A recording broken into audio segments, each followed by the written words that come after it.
তদ্রূপ মহান আল্লাহ তাআলা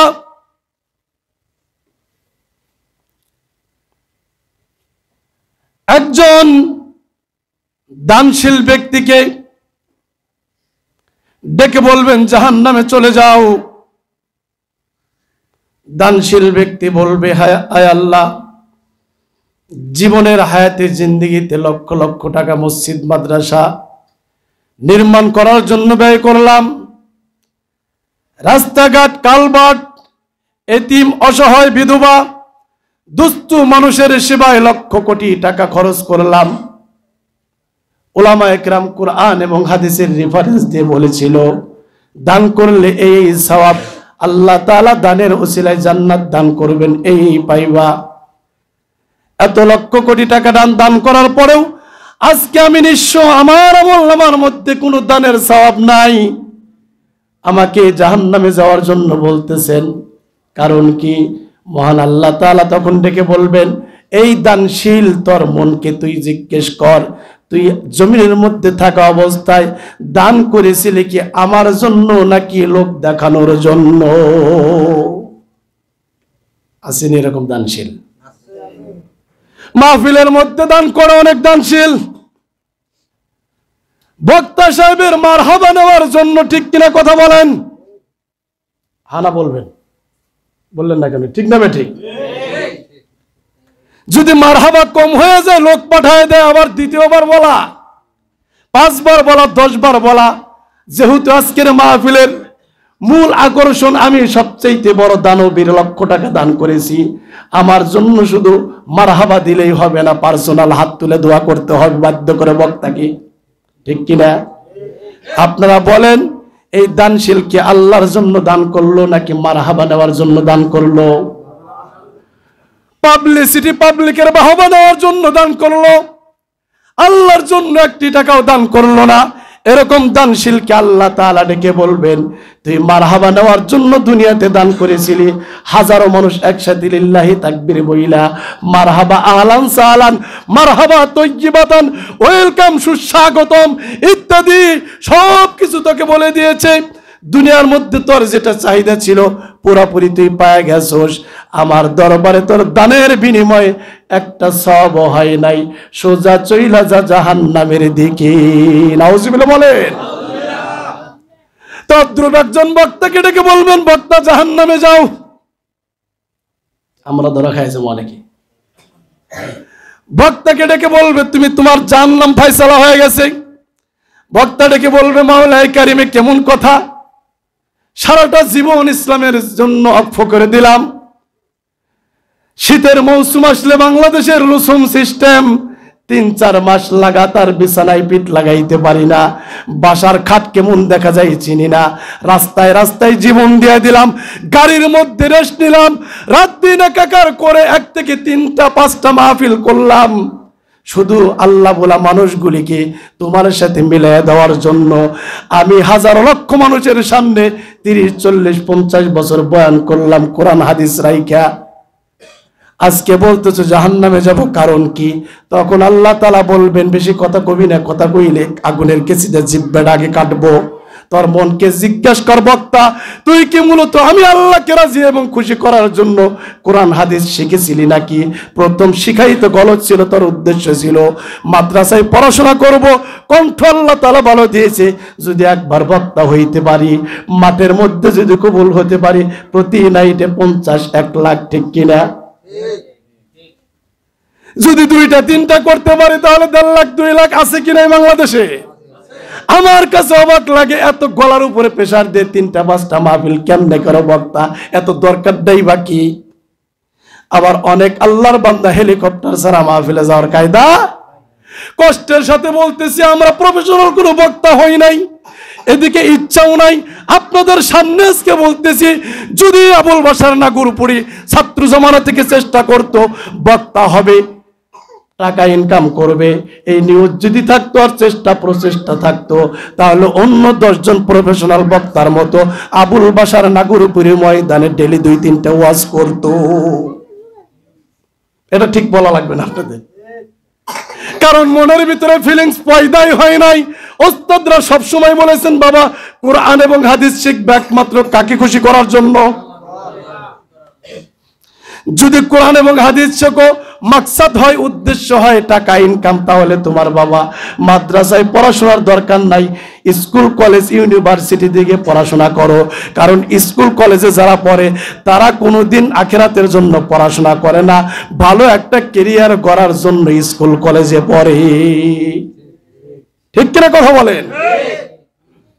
মোহতারাম হাজিরিন, আল্লাহ তাআলা ইখলাসবিহীন গলত নিয়তকারী এরকম বক্তাকে ডেকে বলবেন তাড়াতাড়ি জাহান্নামে চলে যা, কারণ তুই টাকা ইনকাম করার ধান্দায় কোরআন হাদিস শিখেছিলি, নাম্বার 1।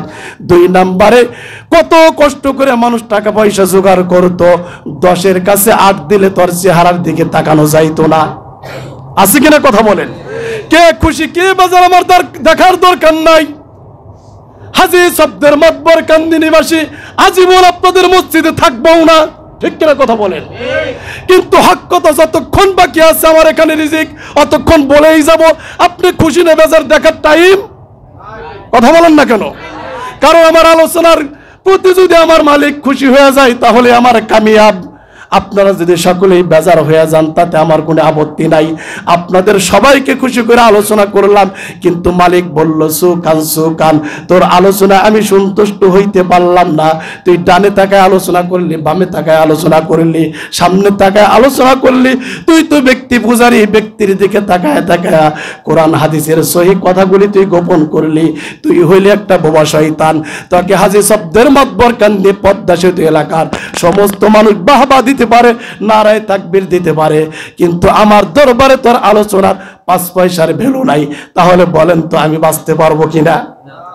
এজন্য কোরআন এবং হাদিসের দৃষ্টিকোণ থেকে আমার মগজে এবং জবানে আল্লাহ তাআলা যেটা দান করবেন সেটাই বের হবে।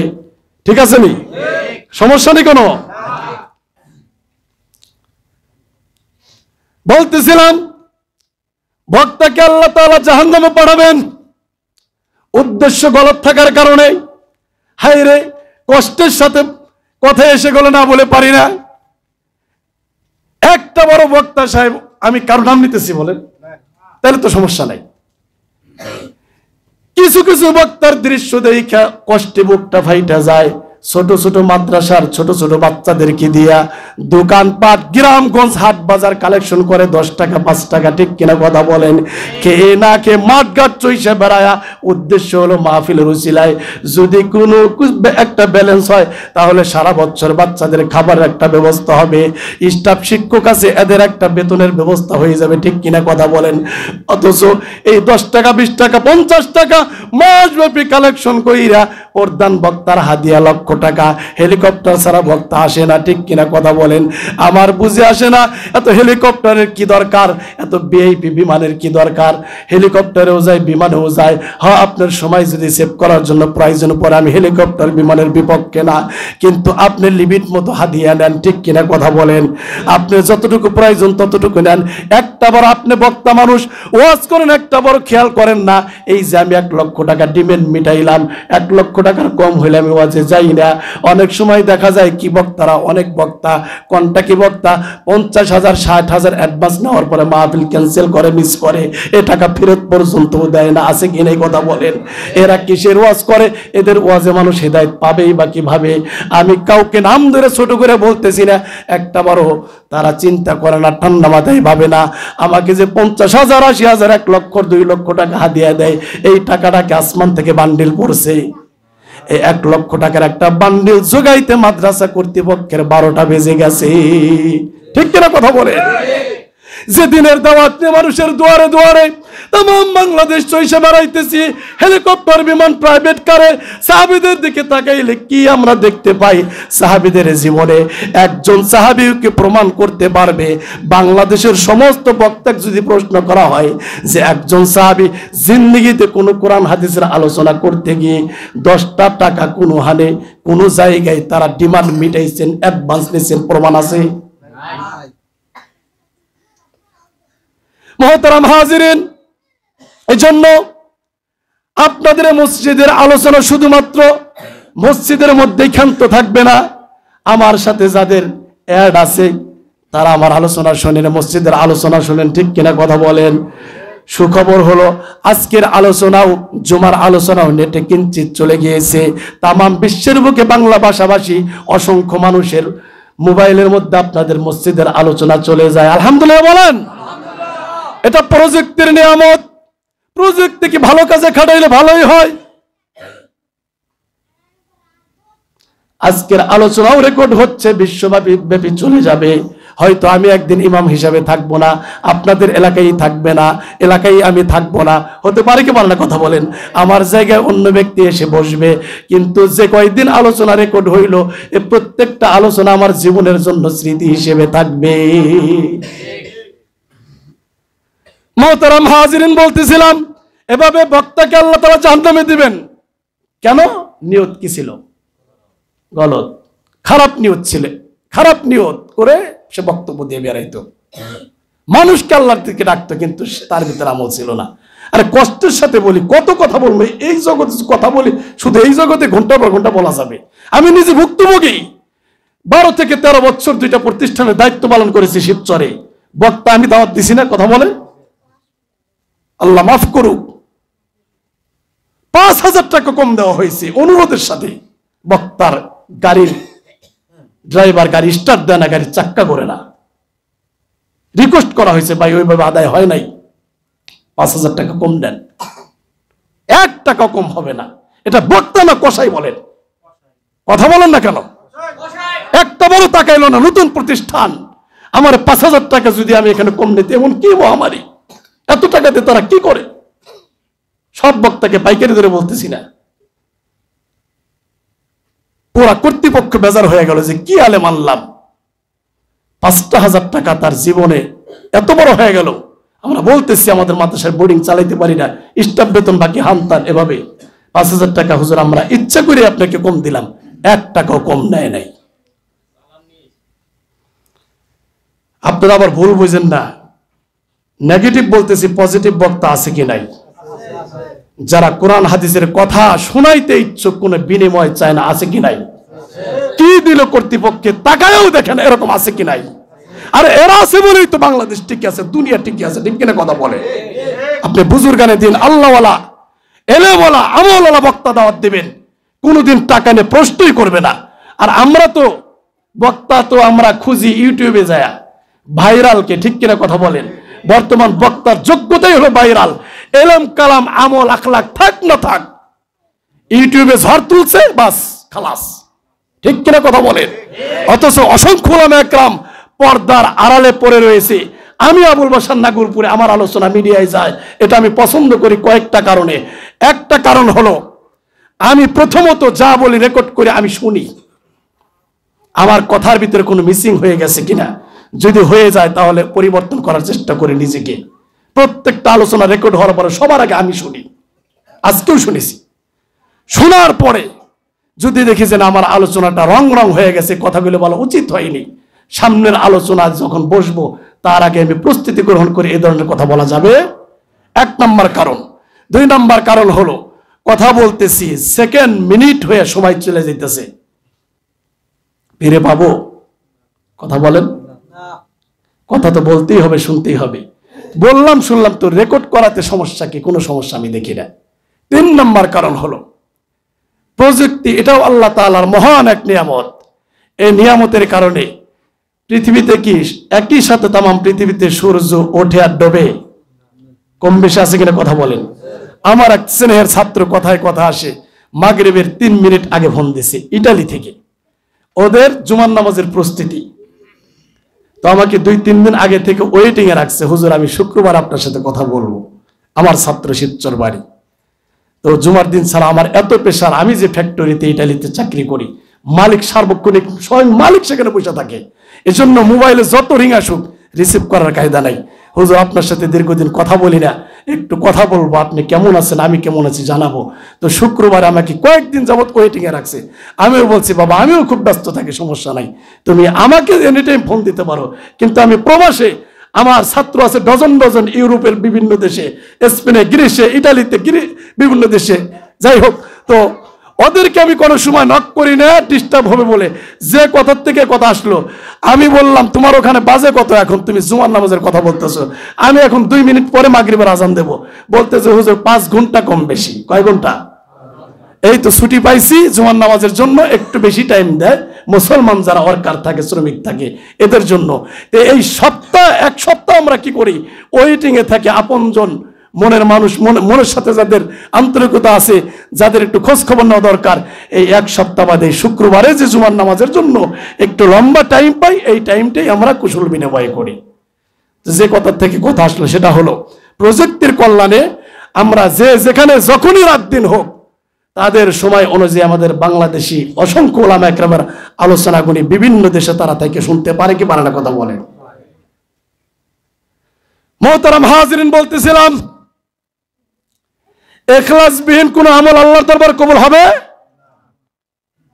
প্রথমে শহীদ জাহান্নামে গেল, ইখলাস নাই, নিয়ত গলত।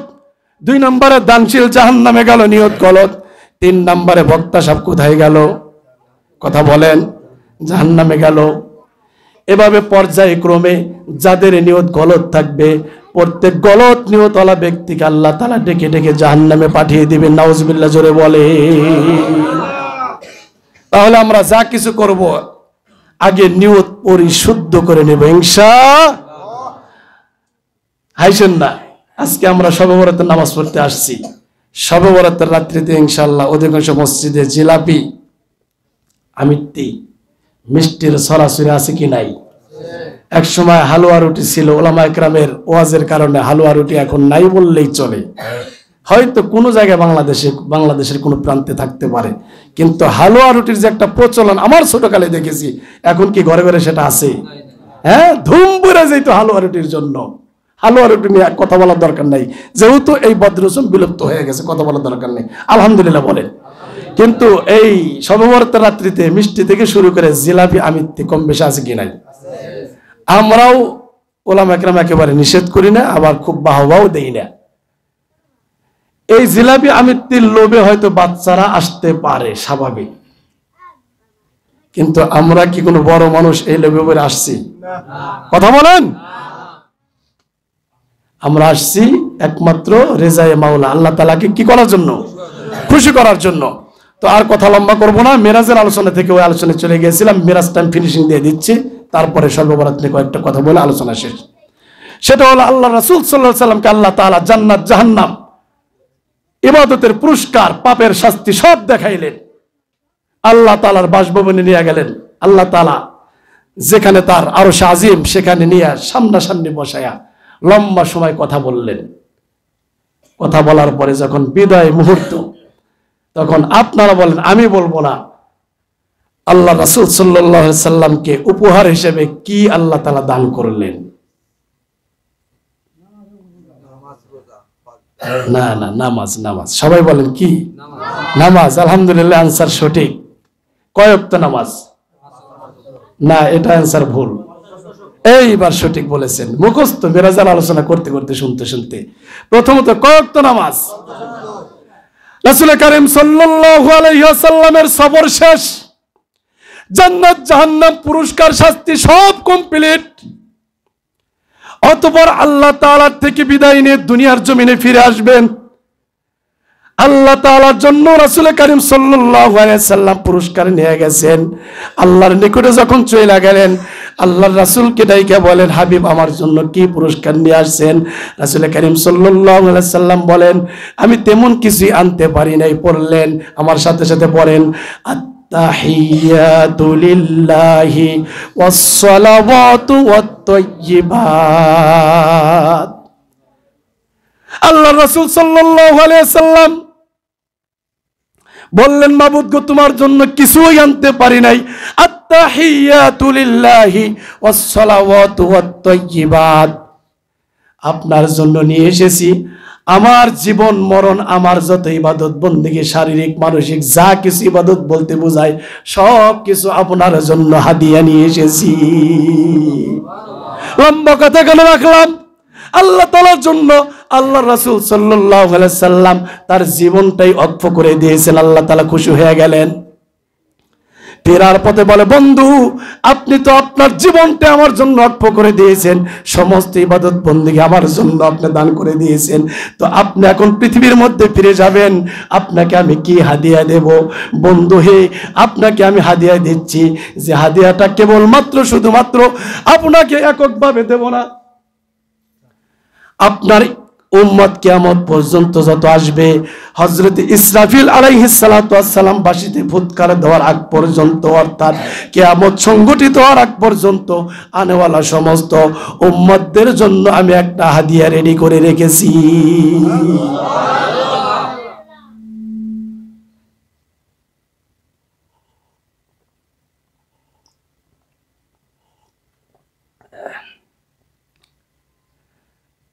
আল্লাহ রাসূল সাল্লাল্লাহু আলাইহি ওয়াসাল্লাম বলেন, মাবুদ গো, আপনি আমাকে হাদিয়া দেবেন, আমি স্বাচ্ছন্দ্যে গ্রহণ করতেছি। আপনারা বলেন, আল্লাহর চাইতে সুন্দর হাদিয়া কি কেউ দিতে পারে? হাদিয়া যিনি দিতেছেন তিনি হলেন আমাদের সকলের মাবুদ। হাদিয়া যিনি গ্রহণ করতেছেন, যার ওসিলায় পৃথিবীর সবকিছু আল্লাহ তাআলা সাজাইছেন, ঠিক কিনা কথা বলেন? আল্লাহ তাআলা হাদিয়া দেন, আল্লাহর রাসূল হাদিয়া নেন। আল্লাহ তাআলা ডেকে বলেন, বন্ধু হে, আপনার জন্য এবং আপনার সমস্ত উম্মতের জন্য কিয়ামত পর্যন্ত যত উম্মত আসবে, নারী আর পুরুষের জন্য আমি 50 ওয়াক্ত নামাজ হাদিয়া স্বরূপ দিয়ে দিলাম। আল্লাহর নিকট থেকে 50 ওয়াক্ত নামাজ হাদিয়া নিয়ে আল্লাহ রাসূল সাল্লাল্লাহু আলাইহি সাল্লাম আসতেছেন। আসার পথে হযরত মুসা কালিমুল্লাহ আল্লাহর আরেক দোস্তের সঙ্গে দেখা, ডেকে বলে, ও আল্লাহর হাবিব, কি হাদিয়া নিয়ে আসলেন? কয় 50 ওয়াক্ত নামাজ। মুসা কালিমুল্লাহ ডেকে বলে, হাবিব গো, আপনি আল্লাহর কাছে ফিরে যান, 50 ওয়াক্ত নামাজ কোনদিনও আপনার উম্মত আদায় করতে পারবে না। ফিরে গেলেন। আল্লাহ গো, আপনার আরেক দোস্ত মুসা কালিমুল্লাহ যিনি কথা বলেছেন সরাসরি তুর পাহাড়ে গিয়ে, ঠিক কিনা কথা বলেন? 1 লক্ষ অথবা 2,24,000 পয়গম্বরের ভিতরে 1 লক্ষ অথবা 2,23,999 জন পয়গম্বরের এই নসিব হয় নাই যেটা মুসা কালিমুল্লাহ নসিব হয়েছিল, ঠিক কিনা? অন্য নবীদের নিকটে হযরত জিবরিল আমিনকে পাঠায়া আল্লাহ তাআলা ওহী নাজিল করেছেন। হযরত জিবরাইল আলাইহিস সালাতু ওয়াস সালামের মাধ্যমে শরীয়তের সমস্ত আদেশ নিষেধ দান করেছেন একমাত্র কেবলমাত্র শুধুমাত্র হযরত মুসা কালিমুল্লাহ, যিনি তুর পাহাড়ে গিয়ে আল্লাহর সঙ্গে সরাসরি কথা বলেছে। মুসা আলাইহিস সালাতু ওয়াস সালাম বলে, আমার উম্মত বলে নামাজ পড়তে পারবে না, 50 ওয়াক্ত একটু কমিয়ে দিলে ভালো হয়, 5 ওয়াক্ত কম। আবার আসলেন, আবার গেলেন, এইভাবে 9 বার। কয়বার? 9 বার। 5 নং কত? 45 ওয়াক্ত কম হওয়ার পরেও মুসা কালিমুল্লাহ ডেকে বলে, এখনো বেশি রয়ে গেছে, আপনি আবার যান। তখন আল্লাহর হাবিব বলে, একে একে 9 বার গিয়েছি, 5 ওয়াক্ত করে কমিয়েছে, এভাবে 45 ওয়াক্ত নামাজ কমিয়ে দিয়েছে আল্লাহ তাআলা। এখন আল্লাহর দরবারে আরো কমাইতে গেলে আমার লজ্জা লাগে, আমি যেতে পারবো না। মুসা আলাইহিস সালাতু ওয়াস সালাম ডেকে বলে, আমি মুসা জানি উম্মতদের কি হালাত, কি অবস্থা। আপনার আগে আমি পৃথিবীতে এসেছিলাম, আমার উম্মতদের উপরে মাত্র 3 ওয়াক্ত নামাজ ফরজ ছিল। কয় ওয়াক্ত? এই 3 ওয়াক্ত নামাজও তারা সময় মতো আদায় করতো না। আমার অভিজ্ঞতা থেকে বলছি যে উম্মতেরা 3 ওয়াক্ত নামাজ পড়তে পারে না, তো আপনার উম্মতেরাও কিন্তু 5 ওয়াক্ত নামাজ সময় মতো আদায় করতে পারবে? আমরা পারিনি, কথা বলেন, পারি? 50 ওয়াক্ত দিলে কি অবস্থা হইতো? আল্লাহ তাআলা কি সিস্টেম করে আমাদের জন্য সহজ করে দিয়েছেন, আলহামদুলিল্লাহ বলেন। যদি এই মুসা আলাইহিস সালাতু ওয়াস সালাম এই পরামর্শ না দিত, আর এভাবে বারংবার 9 বার না যাইতেন, তাহলে কয়েকটা ফরজ থাকতো, কথা বলেন। এই যে হাজী সাহেব উত্তর দিয়া বলাইছি যে 5 ওয়াক্ত মুসলিম পাওয়া যায় না, 50 ওয়াক্ত থাকলে পড়তোই না নামাজ। একটু বেশি করে দিই। মুহতারাম হাজিরিন, অতবার আল্লাহর রাসূল সাল্লাল্লাহু আলাইহি সাল্লাম বলেন, আর আমি আল্লাহর নিকটে যেতে পারবো না, আমার লজ্জা লাগে, শরম লাগে, কিন্তু মনটা বড় খারাপ। মনটা কি? খারাপ। কারণ 50 ওয়াক্ত নামাজের সওয়াব আর 5 ওয়াক্ত নামাজের সওয়াব কি এক? আল্লাহর হাবিব সাল্লাল্লাহু আলাইহি সাল্লাম এই খারাপ মন নিয়ে পৃথিবীতে আসতেছেন। আল্লাহ তাআলা আল্লাহর হাবিবের মনের খবর জানেন কিনা কথা বলেন। কত সুন্দর সুসংবাদ শোনায় দিলেন। ওগো হাবিব, আপনার মন খারাপ কেন? মন খারাপ এজন্য 50 ওয়াক্ত নামাজ দিলেন, আমি 9 বারে যা 45 ওয়াক্ত কমাই নিলাম। 50 ওয়াক্ত নামাজ পড়লে না জানি আমার উম্মত কত কত সওয়াব পাইতো, কত কত সওয়াবের অধিকারী হইতো। এখন কমাইতে কমাইতে মাত্র কয়? এই 5 ওয়াক্ত নামাজে কতটুকু সওয়াব হবে? এই কারণে আমার মন খারাপ। আল্লাহ রাব্বুল আলামিন তখন ডেকে বলে, হাবিব আপনি মন খারাপ করবেন না, সুসংবাদ নিয়ে যান। আপনার যে উম্মতের নারী এবং পুরুষ 5 ওয়াক্ত নামাজ সময় মতো, পুরুষেরা জামাতের সঙ্গে মসজিদে, মহিলারা আউয়াল ওয়াক্তে সময় মতো বাসার মধ্যে 5 ওয়াক্ত নামাজের ইহতিমাম করবে, হেফাজত করবে। হাবিব গো, তারা যদি ইখলাসের সঙ্গে সহিহ নিয়তে একমাত্র কেবলমাত্র আমি আল্লাহকে রাজি আর খুশি করার জন্য 5 ওয়াক্ত নামাজ পড়তে পারে, আমি 5 ওয়াক্তের সওয়াব দেব না, 10 ওয়াক্তের সওয়াব দেব না। আমি আল্লাহ তাআলা 5 ওয়াক্ত পড়বে নামাজ 50 ওয়াক্ত পড়লে যেই সওয়াব হইতো সেই সব বান্দা বান্দির আমলনামায় দেয়া দেব।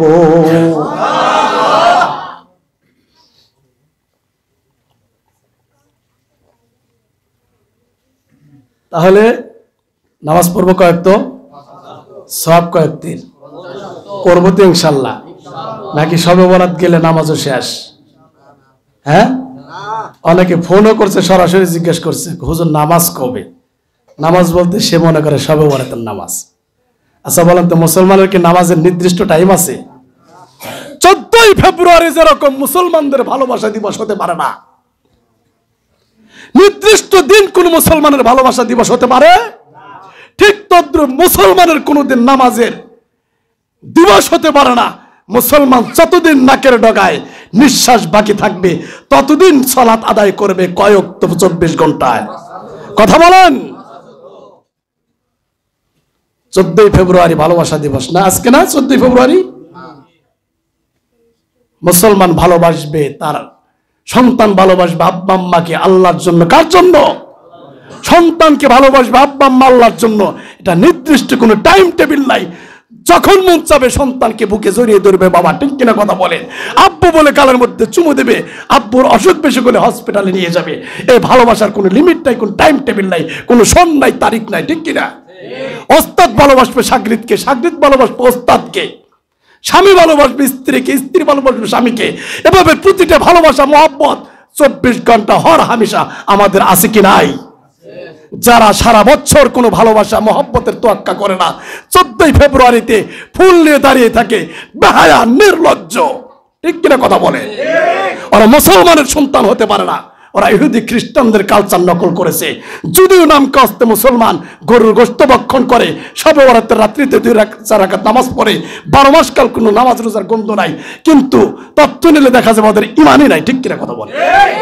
এই ডিজিটাল যুগে আসার পরে যদি 14ই ফেব্রুয়ারি মুসলমানের সন্তান পালন করে আর বাবা মা পালন করতে দেয়, এই বাবা মাও দায়ুস আর সন্তানও খবর হয়ে গেছে, ঠিক কিনা কথা বলেন। মান তাশাব্বাহা বিকওমিন ফাহুয়া মিনহুম। যার সঙ্গে দুনিয়ার মধ্যে যে উঠা বসা করবে, ভালোবাসা রাখবে, মহব্বত রাখবে, কিয়ামতটা তার সঙ্গেই হবে, তার সঙ্গেই হাসরের ময়দানে দাঁড়াবে।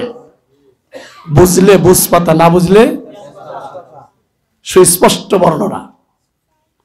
ভালোবাসা দিবস পালন করে। আজকে জুমার দিন, সপ্তাহের সেরা দিন, ঠিক কিনা? সেই সাথে শবে বরাত 1 বছর পরে পেয়েছি। কত মানুষের জানাজার নামাজ পড়লাম 2024-25 সালে। আমার জানাজাও তো হয়ে যেতে পারতো কোনো ময়দানে, ঠিক কিনা? কত মানুষ অ্যাক্সিডেন্ট করে, রোড অ্যাক্সিডেন্ট করে দুনিয়া থেকে চলে গেল। আমিও তো কোনো গাড়ির চাকার নিচে পেস্ট হয়ে যেতে পারতাম। একটা বড় তাকাই না, আমার হায়াতকে আল্লাহ তাআলা কত সুন্দর করে বাড়াই দিলেন, সুস্থতার নিয়ামত দান করলেন। আর ওই কুত্তা কুত্তের দেখা দেখি মোবাইলের স্ক্রিনে ওই ইহুদি খ্রিস্টানদের কালচার দেখে দেখে ভালোবাসাবাসি করতে যায়। রমনা বটমূলে কি বলে বোটানিক্যাল গার্ডেনে সিপাই চাপাই যায় ফুল দিয়ার নিয়া যা খুশি তাই করে, আছে কি নাই? এরা নামদারি মুসলমান, মুসলমান হতে পারে? এগুলো আমরা করব? করতে দেব? 14ই ফেব্রুয়ারি আসলে সন্তান কোথায় যায়? প্রত্যেকটা অভিভাবকের দায়িত্ব, ও আনফুসাকুম ওয়া আহলিকুম নারা, জাহান্নাম থেকে নিজেও বাঁচতে হবে, সন্তানকেও বাঁচাইতে হবে, প্রত্যেকটা অভিভাবকের খবর নিতে হবে। আমার বালেগা মেয়ে ছেলে আজকে 14 ফেব্রুয়ারি কোথায় যায়, যদি আমার অনুমতি ছাড়া কোথাও চলে যায়, জবাব দিয়ে আল্লাহর দরবারে আপনাকে করতে হবে। সবে বরাত সবে কদরে কপালে কাউ বানা ফালাইলেও কাজ হবে না যদি দায়ুসের খাতায় আমার আপনার নাম লেখা হয়ে যায়, ঠিক কিনা? দায়ুসের জন্য জান্নাত হারাম, জাহান্নাম অবধারিত। আল্লাহ তাআলা আমাদের দায়ুস থেকে হেফাজত করে, সকল বলে আমিন। আমার কলিজার টুকরা ছোট ছোট সন্তান যারা আছো, কেউ ছোট ভাইয়ের মতো, কেউ ছেলের বয়স, তোমরাও সবক নাও। জিন্দেগিতে যতদিন বেঁচে থাকবা কোনো অপসংস্কৃতি গ্রহণ করবো